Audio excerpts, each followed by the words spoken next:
माणसाचं पण असंच असतं ना, या भांड्यांसारखं.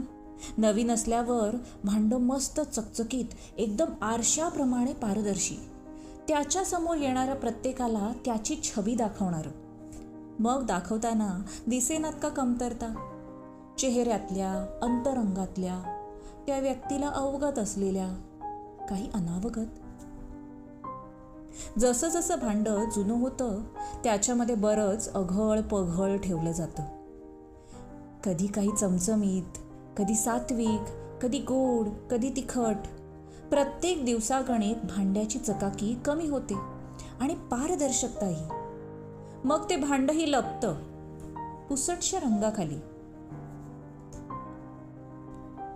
आता मात्र ते पण घाबरतं दाखवायला छबी. शिकतं जगायला असंच उष्ट्या खरकट्यात. मग कधी काळ असा येतो की भांड्याला भिरकावलं जातं पोक येईपर्यंत. मलूल अशा भांड्यावर घातले जातात हातोड्याचे घाव पोक काढण्यासाठी.